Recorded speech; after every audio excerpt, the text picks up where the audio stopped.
Hello everyone, welcome to Zenith classes. Zenith classes में आप लोगों का बहुत बहुत स्वागत है। आप लोगों को पता ही है कि ये आपकी इंग्लिश ग्रामर की क्लासेस चल रही हैं सीजीएल एंड सीपीओ 2020 के लिए। इसमें हम प्रोनाउन चैप्टर जो है कवर कर रहे हैं। नाउन हम ऑलरेडी इससे पहले कवर कर चुके हैं, टोटल उसके 7 पार्ट हैं। तो अगर आपने नहीं देखा है तो आप चैनल की प्लेलिस्ट में जाकर देख सकते हैं। उससे पहले हम कुछ मोटी मोटी ये बातें हैं जो कि हम देख लेते हैं। आपका सीजीएल का जो पेपर है वो कितने मार्क्स का आता है, इंग्लिश आपका कितने मार्क्स का आता है सीजीएल के पेपर में? 250 मार्क्स का आता है टोटल 700 मार्क्स में से।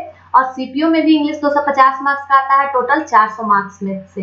यह बात आपको ध्यान रखनी है, मैं रोज इसलिए दोहराती हूँ ताकि आप लोगों को ये याद रहे कि आपको इंग्लिश कितने अच्छे से पढ़ना है, आपके सिलेक्शन के लिए इंग्लिश कितना इंपॉर्टेंट रोल प्ले करता है, ये आपको बात ध्यान रखनी है। फिर देखिए आगे कुछ जरूरी सी बातें हैं जो कि अगर आप चैनल पे लगातार बने हुए हैं, मेरे पुराने स्टूडेंट हैं, तो आप लोगों को ये बात अच्छे से पता होगी। और अगर आप नए स्टूडेंट हैं तो वो लोग जान ले कि अगर आपको सिलेक्शन लेना है कोई भी एग्जाम में तो आपको अपना एफर्ट 100% देना होगा। अपनी कंसिस्टेंसी बिल्कुल मेंटेन रखनी होगी। आपके स्टडी आवर धीरे धीरे बढ़ने चाहिए जैसे जैसे आपका एग्जाम नजदीक आ रहा है, क्योंकि 3 महीने बाद ही सीपीओ का पेपर होना तय हो गया है, उसकी डेट आ चुकी है। तो अगर आप चाहते हैं कि आपका सिलेक्शन इस बार हो जाए तो आप क्या कीजिए कि आप धीरे धीरे अपने स्टडी आवर को बढ़ाते जाइए और एग्जाम के आते आते आप अपने बिल्कुल पीक पे पहुंच जाए ताकि आप अच्छा स्कोर कर पाए। आपको इस ग्राफ को फॉलो करना है, ना कि आपको इस ग्राफ को फॉलो करना है। आपको अगर सिलेक्शन लेना है तो इसी ग्राफ के थ्रू आपका सिलेक्शन होगा। और रिवीजन की बात करें फ्रेंड, तो रिवीजन का कोई दूसरा रास्ता तो है ही नहीं। अगर आपको सिलेक्शन चाहिए तो रिवीजन आपको करना ही पड़ेगा। तो चलिए इन्हीं सारी बातों के साथ आज की क्लास स्टार्ट करते हैं। हम अपना प्रोनाउन देख रहे हैं, प्रोनाउन का चैप्टर देख रहे हैं। आज प्रोनाउन का लेक्चर नंबर 6 है। लेक्चर 1 से लेकर 5 तक मैं आप लोगों को पहले ही कवर कर चुकी हूँ। अगर आपने अभी तक नहीं देखा है और आप चाहते हैं कि आपको ये लेक्चर अच्छे से समझ में आए तो आपको जरूरी है कि इन 5 लेक्चर को आप ही पहले प्लेलिस्ट में जाकर देख लें, उसे अच्छे से समझ लें, तभी आपको आज की लेक्चर अच्छे से क्लियर होगी। नहीं तो आज आपको कुछ भी समझ में नहीं आएगा, क्योंकि मैं पीछे जो आपने पढ़ा है, मैंने जो आपको पढ़ाया है वही सारी चीजें आज की क्लास में कवर होंगी। वही सारी चीजों को आपको रिलेट करना है। आपको अगर पहले से आपने क्लासेस कर रखी हैं, रिवीजन कर रखी हैं, तभी आज की क्लास आपको समझ में आएगी। नॉन का लेक्चर भी आप देख सकते हैं, उसके टोटल 7 पार्ट बने हैं। अगर आपको नॉन भी अगर आपको नॉन अच्छे से कंप्लीट करना है तो उसके लिए आपको नॉन भी आना चाहिए। आपके दिमाग में सारी चीजें क्लियर होनी चाहिए, क्योंकि नॉन की जगह पे ही प्रोनाउन का यूज होता है। तो देखिए आजकल की क्लास में हम लोगों ने रिलेटिव प्रोनाउन से रिलेटेड जितने भी रूल्स होते हैं वो कल की क्लास में हमने डिस्कस कर लिए थे। आज हम उसके जो थोड़े उसके वर्ड हैं, उसके यूजेस कहाँ होते हैं, वो हम आज की क्लास में देख रहे हैं। तो देखिए आपके यहाँ पे कुछ वर्ड्स दिए हुए हैं। क्या क्या दिया हुआ है फ्रेंड्स? हु दिया हुआ है, व्हिच एंड दैट। ये तीनों के तीनों आपके रिलेटिव प्रोनाउन में आते हैं। तो हम ये देखते हैं कि हम इन तीनों का यूज कहाँ कहाँ कर सकते हैं। तो आपका जो हु है फ्रेंड्स, वो हमेशा आप लिविंग थिंग के लिए करते हैं। आप जितने भी दुनिया में लिविंग थिंग्स हो गए उसके लिए आप हु का यूज करते हैं। इसके लिए आप दैट या फिर आपका जो व्हिच है इसके लिए आप यूज नहीं करते हैं लिविंग थिंग्स के लिए भी। आप फिर व्हिच का यूज क्यों करते हैं? तो व्हिच आप नॉन लिविंग थिंग्स के लिए करते हैं, या फिर आपको सिलेक्शन वगैरह दिखाना होता है तो उसके लिए आप व्हिच का यूज करते हैं। बाकी उसके बाद जितनी भी सारी चीजें बच गए उसके साथ आप दैट का यूज कर सकते हैं आराम से, इसमें कोई भी प्रॉब्लम नहीं है। तो देखिए हम इसे एग्जाम्पल के थ्रू समझते हैं। क्या है हमारा पहला example? My friend who was an student of Delhi University topped the examination। यहाँ पे आप देख रहे होंगे फ्रेंड्स कि आपको क्या दिख रहा है? एक रिलेटिव प्रोनाउन दिख रहा है। क्या है वो? हु है। तो हु कल की क्लास में मैंने आप लोगों को बताया था कि हमेशा जो आपका रिलेटिव प्रोनाउन होता है वो अपने एंटीसीडेंट के अनुसार वर्ब लेता है। वो आपको अगर सेंटेंस में वर्ब का यूज करना है, रिलेटिव प्रोनाउन के सेंटेंस में अगर आपको वर्ब का यूज करना है तो आप क्या यूज करते हैं? आप जो आपका रिलेटिव प्रोनाउन होता है उसके एंटीसीडेंट के अनुसार आप वर्ब का यूज करते हैं। तो यहाँ पे हम ये तो हमने कल की क्लास का थोड़ा सा रिवीजन किया। यहाँ पे हम क्या देखते हैं फ्रेंड्स कि आपका ये जो हु है वो किसके लिए आया है? तो वो किसके लिए आया है? माई फ्रेंड के लिए आया है। और माई फ्रेंड क्या है फ्रेंड्स? आपका लिविंग थिंग है। ये क्या है? माई फ्रेंड कोई भी इंसान है तो क्या है? लिविंग है। तो इसीलिए हमने यहाँ पे हु का यूज किया है, क्योंकि हम हु का यूज किसके लिए करते हैं? लिविंग थिंग्स के लिए करते हैं। ये बात आपको ध्यान रखनी है। और उसी के अनुसार फिर हमने माई फ्रेंड के अनुसार किसका यूज किया है? वर्ब का यूज किया है, जो कि आपका क्या यूज हुआ है? बाज यूज हुआ है। ये आपको ध्यान रखना है। फिर देखिए सेकेंड एग्जाम्पल क्या है फ्रेंड्स? हम जो बीच है वो किसके लिए यूज करते हैं, नॉन लिविंग के लिए यूज करते हैं या फिर सिलेक्शन वगैरह के लिए यूज करते हैं। तो क्या हो गया आपका यहाँ पे द हाउस के बारे में बात की जा रही है। Beach was renovated recently has been put on sale. यहाँ पे देखिए, यहाँ पे आपको दूसरा रिलेटिव, एक जो दूसरा है दूसरे सेंटेंस में रिलेटिव प्रोनाउन क्या दिख रहा है, आपको बीच दिख रहा है। तो बीच हम किसके लिए यूज करते हैं, नॉन लिविंग के लिए यूज करते हैं, सिलेक्शन वगैरह के लिए यूज करते हैं। तो नॉन लिविंग यहाँ पे देखिए आपको बीच किसके लिए यहाँ पे आया है, द हाउस के लिए आया है। द हाउस आपका क्या है, आपका नॉन लिविंग है। द हाउस क्या है, नॉन लिविंग है। तो हम द हाउस के लिए हमने बीच रिलेटिव प्रोनाउन का यूज किया है और फिर इसी द हाउस के अनुसार हमने यहाँ पे वर्ब यूज किया है जो कि आपका क्या है, वाज है। तो ये आपको ध्यान रखना है। फिर देखिए आगे के सेंटेंस, हम ये सेंटेंस देखते हैं फ्रेंड्स। यहाँ पे आपको हु के लिए एक और आपको बात ध्यान रखनी है कि जहाँ पे भी जिस भी सेंटेंस में आप रिलेटिव प्रोनाउन हु का यूज करते हैं तो उसके लिए आपको जो उसका एंटीसीडेंट होता है उसमें आपको उससे पहले प्रोनाउन को उसमें अच्छे से इंडिकेट होना जरूरी है। आप डायरेक्टली हु का यूज नहीं कर सकते, उससे पहले आपको नाउन का या फिर प्रोनाउन का यूज होना जरूरी है। तो ये आपको यहाँ पे ध्यान देना है। तो ये जो सेंटेंस है फ्रेंड्स आपका क्या है, हु है, यहाँ पे रिलेटिव प्रोनाउन है। ये इसका हु का एंटीसीडेंट क्या है, देम है। तो यहाँ पे देम के लिए अगर आप बात करें तो देम के लिए आपको देम यूज करने के लिए देम क्या है, आपका ऑब्जेक्टिव केस है। तो आप डायरेक्ट ऑब्जेक्टिव केस का डायरेक्ट यूज नहीं कर सकते। आपको उसके लिए हम प्रोनाउन का यूज तभी करते हैं, ऑब्जेक्टिव केस का यूज हम तभी करते हैं जबकि सेंटेंस में पहले आपको नाउन या फिर प्रोनाउन का मेंशन कर दिया गया हो। तो अगर आप दे का, अगर आप यहाँ पे दे आपका ऑब्जेक्टिव केस है और अगर आप सेंटेंस में पीछे देख रहे हैं तो कहीं पे भी आपको देम का प्रोनाउन दे या नहीं दिख रहा होगा। तो अगर यहाँ पे दे नहीं दिख रहा है, कोई नाउन नहीं दिख रहा है, प्रोनाउन नहीं दिख रहा है, तो आप क्या देम का यूज नहीं कर सकते। तो हम देम का यूज अगर ना करेंगे तो किसका यूज करेंगे, हम यहाँ पे दोज का यूज करेंगे जो कि आपको यहाँ पे हु के लिए हम हु के पहले एंटीसीडेंट के रूप में हम किसका यूज करेंगे, दोज का यूज करेंगे। तो यहाँ पे आपका सही सेंटेंस क्या हो जाएगा friends, he is one of those, यानी कि ही इज वन ऑफ दोज। यहाँ पे प्लूरल हमने दोज इसलिए लिया है क्योंकि यहाँ पे हमें प्लूरल का सेंस देना है। वन ऑफ, आप लोगों को मैंने पिछली क्लास में बताया है कि आपको जो one of, every one of, none of, ये सारे होते हैं, उसके बाद हम प्रोनाउन जो लेते हैं या फिर जो हम सब्जेक्ट लेते हैं, नाउन लेते हैं, वो हमेशा हम प्लूरल लेते हैं और वर्ब सिंगुलर लेते हैं। तो यहाँ पे वन ऑफ के बाद क्या होगा, यहाँ पे आप दैट का यूज नहीं कर सकते क्योंकि आप दोज का सिंगुलर क्या होता है, दैट होता है। तो आप दैट का यूज नहीं कर सकते क्योंकि यहाँ पे आपको हमेशा वन ऑफ के बाद किसका यूज करना है, प्लूरल का यूज करना है। तो इसीलिए हमने यहाँ पे दैट का प्लूरल क्या लिया है, दोज लिया है, ताकि हम प्लूरल सेंस दे सकें। तो इसीलिए यहाँ पे क्या हो जाएगा आपका सही sentence, he is one of those who take exercise regularly. तो ये आपका सही सेंटेंस होगा इस तरीके से। फिर देखिए यहाँ पे आपका सेकंड सेंटेंस क्या है friends, The government must rehabilitate whom affected by natural calamities।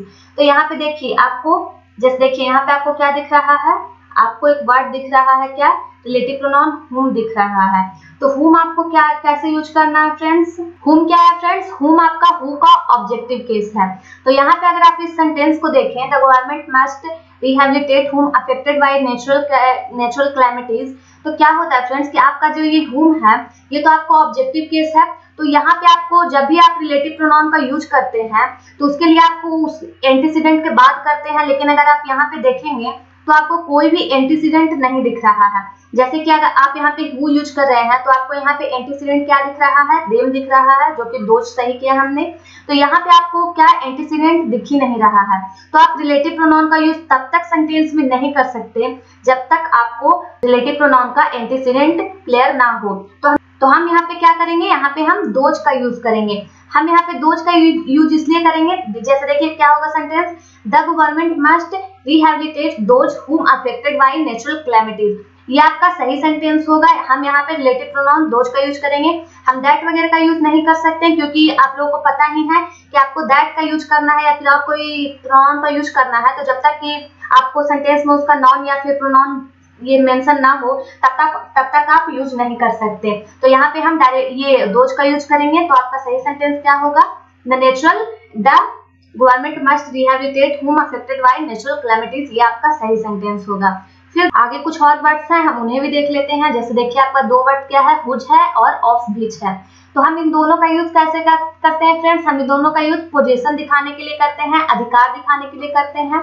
जैसे कि आप यहाँ एग्जांपल के थ्रू समझिए, my book whose pages were torn has been sent for repair. यहाँ पे आप देखिए हुज का यूज हुआ है और हुज किसके लिए यूज हो रहा है, माई बुक के लिए यूज हो रहा है। माई बुक यानी कि मेरी किताब की बात की जा रही है, मेरी किताब की बात की जा रही है। मेरी किताब के जो पेजेस हैं यानी कि जो पेज की बात की जा रही है वो किसकी, वो क्या है, वो मेरी किताब के पेजेस हैं। यानी कि यहाँ पे एक अधिकार शो किया जा रहा है, अधिकार दिखाया जा रहा है कि माई बुक हुज पेजेस, यानी कि वो पेज जो कि मेरी किताब के हैं, यहाँ पे अधिकार शो हो रहा है। तो यहाँ पे हम बीच का हुज का यूज करेंगे। फिर उसी तरीके से हम यहाँ पे बीच का भी यूज कर सकते हैं। बीच का यूज भी होता है आपका पोजीशन दिखाने के लिए, ऑफ बीच का यूज होता है पोजीशन दिखाने के लिए। तो हम यहाँ पे देखिए सेकंड सेंटेंस देखते हैं, my book the pages of which were torn has been sent for repair. तो यहाँ पे आपको देखिए क्या यूज हुआ है, द पेजेस ऑफ बीच। यहाँ पे भी आपको रिलेटिव प्रोनाउन बीच का यूज हुआ है, जो कि बिल्कुल सही है, आप आराम से यूज कर सकते हैं। फिर देखिए आपको ये तो काफी सिंपल से वर्ड्स है, जैसे कि आपका भेन क्यों, ये कब के लिए यूज होता है, भाई क्यों के लिए यूज होता है, वेयर कहाँ के लिए यूज होता है, हाउ कैसे के लिए यूज होता है। तो ये आपको ध्यान रखना है, ये सेंटेंस में नॉर्मल नहीं आते हैं, जैसे आपको जिस सेंस में आपको सेंटेंस दिया हुआ है बस उसी के अनुसार आपको यूज कर लेना है। यहाँ पे आपका रिलेटिव प्रोनाउन, जितने भी रिलेटिव प्रोनाउन के रूल्स होते हैं, कैसे कैसे हम उन्हें यूज करते हैं, कैसे क्या करते हैं, सारा कुछ मैंने आज की क्लास में आपको रिलेटिव प्रोनाउन में कवर कर दिया है। उसके बाद हम आगे की तरफ मूव करते हैं। आगे हम क्या देखते हैं friends, use of interrogative pronounce. तो इंट्रोगेटिव प्रोनाउंस ये आपका जो प्रोनाउन के जितने भी टाइप्स होते हैं प्रोनाउंस में, उसका लास्ट टाइप है। मैंने आप लोगों को 6 क्लास में सारा कुछ कवर कर दिया है। ये आपका प्रोनाउन का लास्ट टाइप बच रहा है, क्या है, इंट्रोगेटिव प्रोनाउन। तो इंट्रोगेटिव और रिलेटिव प्रोनाउन में जो वर्ड्स होते हैं फ्रेंड्स वो सेम ही यूज होते हैं। जैसे कि हु हो गया, तो हु आपका रिलेटिव प्रोनाउन भी होता है और इंट्रोगेटिव प्रोनाउन भी होता है। हुम भी उसी तरीके से होता है, व्हिच, हुज, ये सारे आपके इंट्रोगेटिव एंड रिलेटिव दोनों प्रोनाउन की तरह काम करते हैं। तो अब बात यहाँ पे आती है कि हम डिफरेंशिएट कैसे करेंगे कि आपका कहाँ पे रिलेटिव प्रोनाउन यूज हो रहा है, रिलेटिव प्रोनाउन के रूप में यूज हो रहा है, और कहाँ पे इंट्रोगेटिव प्रोनाउन के रूप में यूज हो रहा है। तो इसका डिफरेंशिएट करने का 2 तरीका है फ्रेंड्स कि हम कैसे पहचानेंगे कोई सेंटेंस में कैसे प्रोनाउन यूज हो रहा है, किस टाइप में यूज हो रहा है। तो जो आपका पहला ये कंडीशन है जो कि रिलेटिव प्रोनाउन में होना चाहिए, दोनों के बीच में जो डिफरेंशिएट करता है, वो सब काफी ज्यादा बेसिक है। जैसे कि आपका कोई भी सेंटेंस है तो अगर वो रिलेटिव प्रोनाउन उसमें यूज हो रहा है, रिलेटिव प्रोनाउन के रूप में ये वर्ड्स यूज हो रहे हैं, तो उसका जो सेंटेंस है वो फुल स्टॉप के साथ खत्म होगा। लेकिन ये वर्ड्स आपका सेंटेंस में इंट्रोगेटिव की तरह यूज हो रहे हैं, तो वो सेंटेंस आपका क्वेश्चन मार्क के साथ खत्म होगा। तो ये इन दोनों के बीच में मेन जो डिफरेंस करने का है, ये तो आप यहाँ से पकड़ लेंगे। लेकिन आपका एक दूसरा तरीका और भी है जिससे भी हम इन दोनों को डिफरेंशिएट कर सकते हैं कि कैसे वो रिलेटिव में हो रहा है और कैसे वो इंट्रोगेटिव में हो रहा है। तो अगर आपको जैसे कि सेंटेंस का स्ट्रक्चर बनता है, तो सेंटेंस में जैसे कि अगर आपका रिलेटिव प्रोनाउन है तो सेंटेंस सब्जेक्ट के बाद आपका वर्ब आएगा। आपको रिलेटिव प्रोनाउन के सेंटेंस में सब्जेक्ट के बाद वर्ब आएगा, और यही अगर आपको इंट्रोगेटिव सेंटेंस है तो आपको सबसे पहले वर्ब के बाद सब्जेक्ट आएगा। ये आपको मैं आगे सेंटेंस के थ्रू क्लियर करूंगी, तब आपको ज्यादा अच्छे से क्लियर होगा। तो ये आपको ध्यान रखना है कि आपका दूसरा क्या है कि आपका जो ये रिलेटिव सेंटेंस होगा, रिलेटिव प्रोनाउन का जो सेंटेंस होगा, उसमें सब्जेक्ट के बाद वर्ब आएगा और इंट्रोगेटिव में पहले वर्ब आएगा उसके बाद सब्जेक्ट आएगा। जैसे कि यहीं पे समझ लेते हैं, जैसे कि अगर आप हु आर यू की बात करते हैं, हु आर यू, तो यहाँ पे आप देख रहे होंगे फ्रेंड्स ये क्वेश्चन मार्क्स के साथ खत्म हुआ है, ये आपका इंट्रोगेटिव सेंटेंस है। लेकिन यहीं पे अगर आप बात करें I don't know who are you, तो यहाँ पे आपको क्या है, ये रिलेटिव प्रोनाउन का सेंटेंस है। तो यहाँ पे डिफरेंस क्या है फ्रेंड्स, इन दोनों को हम समझते हैं। देखिए रिलेटिव सेंटेंस में क्या होता है कि सब्जेक्ट के बाद वर्ब आता है, तो सब्जेक्ट के बाद वर्ब आता है फ्रेंड्स, ये तो आपका सही है कि आपका इंट्रोगेटिव में क्या हुआ, पहले वर्ब आएगा फिर आपका क्या आएगा, सब्जेक्ट आएगा। यू यहाँ पे सब्जेक्ट है और वर्ब क्या है, आर है। तो यहाँ पे आपको वर्ब पहले आ रहा है फिर सब्जेक्ट आ रहा है, ये आपका इंट्रोगेटिव सेंटेंस हो गया।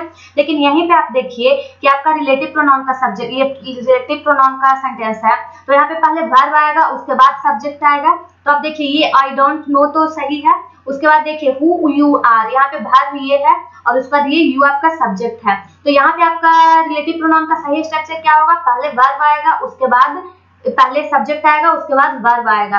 तो पहले सब्जेक्ट आएगा यानी कि यू आपका होगा, उसके बाद आर आएगा, उसके बाद वर्ब आएगा। तो सेंटेंस का सही स्ट्रक्चर क्या होगा, I don't know who you are.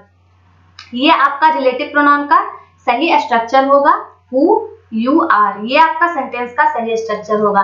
फिर देखिए हम आगे रूल्स की तरफ चलते। ये तो आपका फ्रेंड्स हु के ये हमने डिफरेंशिएट करना सीख लिया कि कैसे हम पहचानेंगे इंट्रोगेटिव और रिलेटिव के बीच में कैसे डिफरेंशिएट करेंगे।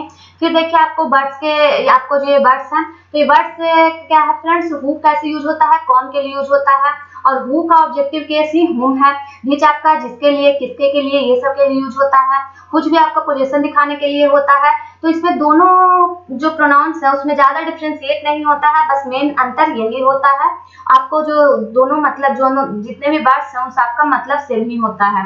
हम आगे रूल्स देखते हैं, जैसे क्या है, हु इज प्लेइंग, यानी कि कौन खेल रहा है, कौन खेल रहा है। तो यहाँ पे आपको ये देखना है फ्रेंड्स कि जैसे अगर हम हु इज प्लेइंग की बात करते हैं तो हम आपका जो हु है वो उसके लिए हम कैसे यूज करते हैं, हम कोई सेंटेंस दिया हुआ है तो अगर हमें सब्जेक्ट का पता लगाना है तो हम किसके लिए यूज करते हैं, जैसे कि हु इज प्लेइंग, कौन खेल रहा है, तो हम किसके खेलने की, हम जो खेल रहा है उसके बारे में पता करने की कोशिश कर रहे हैं, तो हम सब्जेक्ट के बारे में पता करने की कोशिश कर रहे हैं तो हम उसके लिए हु का यूज करते हैं।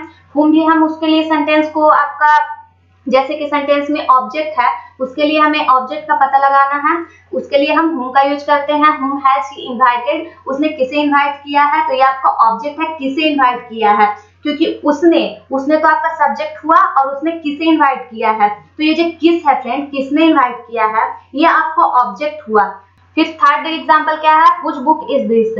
व्हिच आपका होता है कि जैसे कि आपको ओनर, आपके जितने भी होते हैं ओनर का पता लगाने के लिए यूज होता है, आप किसका, व्हिच का यूज होता है। जैसे व्हिच बुक इज दिस, यानी कि ये किताब किसकी है, मुझे जानना है कि ये किताब किसकी है, यानी कि इस किताब का मालिक कौन है, तो हमें ये जानना है, यानी कि व्हिच का जो यूज होता है वो ओनर को पता करने के लिए व्हिच का यूज होता है। फिर देखिए सेकंड रूल देखते हैं। सेकंड रूल क्या है, by whom was the Ramayana written. अगर हम जो हु है फ्रेंड्स उसका तो हम सब्जेक्ट के रूप में यूज करते हैं, लेकिन अगर हमें whom का यूज सब्जेक्ट के रूप में यूज करना है तो whom का यूज हम ऐसे नॉर्मली ऑब्जेक्ट के रूप में करते हैं, ऑब्जेक्ट का पता लगाने के लिए करते हैं। लेकिन अगर हमें इसे सब्जेक्ट के रूप में करना है तो हम क्या करते हैं, बाय उसके साथ ऐड करते हैं। हम जब भी सेंटेंस के शुरू में whom का यूज करते हैं तो बाय के साथ यूज करते हैं। ये आपको जब मैं वॉइस पढ़ाऊंगी तो और काफी अच्छे से आपको वहां पे क्लियर करूंगी।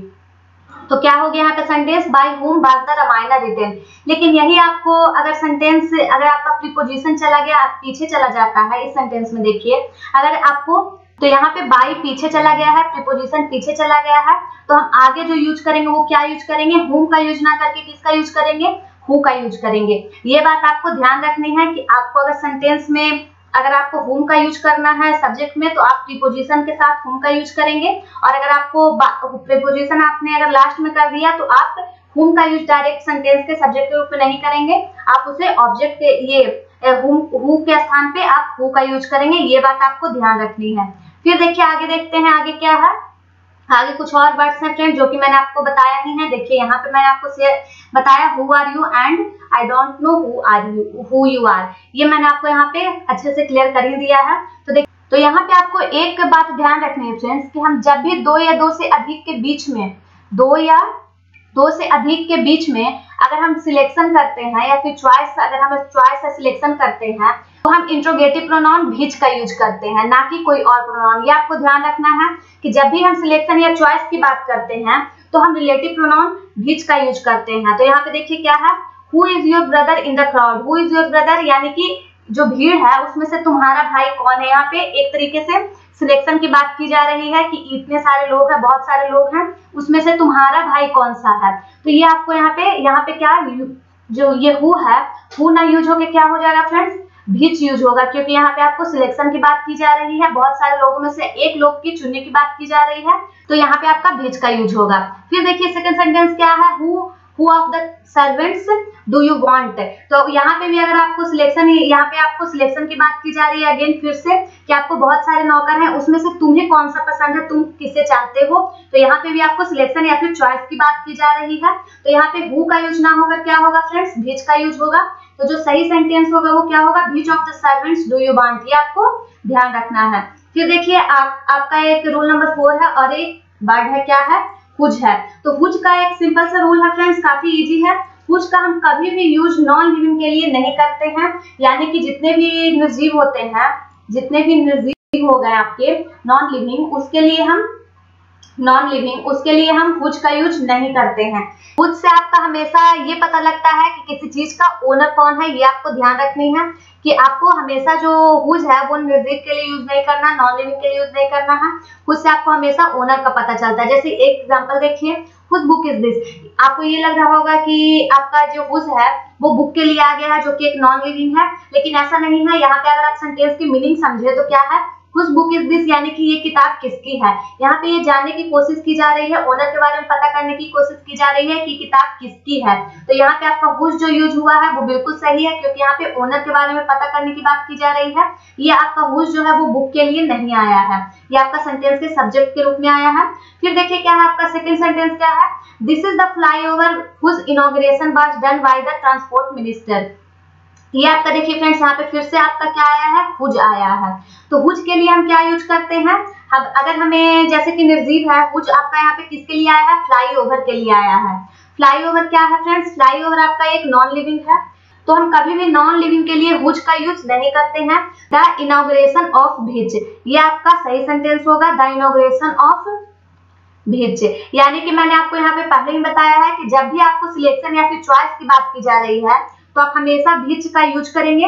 तो यहाँ पे आपका सही सेंटेंस क्या होगा, this is the flyover the inauguration of which, यानी कि उस फ्लाईओवर की बात की जा रही है। बहुत सारे फ्लाईओवर है, जिसमें से उस फ्लाईओवर की बात की जा रही है जिसका इनॉग्रेशन किसने किया है, ट्रांसपोर्ट मिनिस्टर ने किया है। तो यहाँ पे भी आपको सिलेक्शन की बात की जा रही है, बहुत सारी चीजों में से एक को चुना जा रहा है, तो यहाँ पे हम व्हिच का यूज करेंगे सिलेक्शन या फिर चॉइस बताने के लिए। तो ये बात आपको ध्यान रखनी है।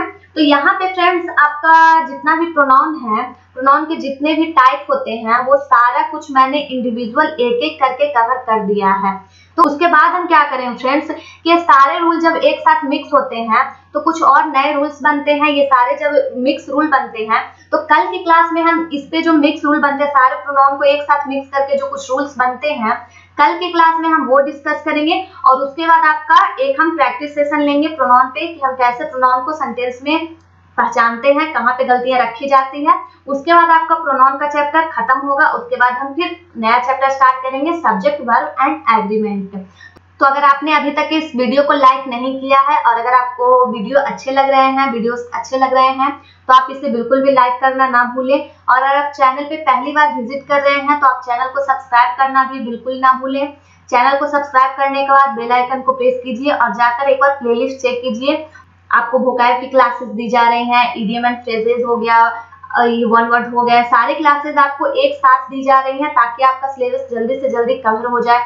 मैथ की क्लासेस आपको अर्थमेटिक एडवांस की अलग अलग दी जा रही हैं, तो आप वहां से प्लेलिस्ट में जाकर आपको काफी ज्यादा फायदा होगा। आप वहां से अपने हिसाब से चीजों को देख सकते हैं। तो कल की क्लास में मिलते हैं। Thank you for watching.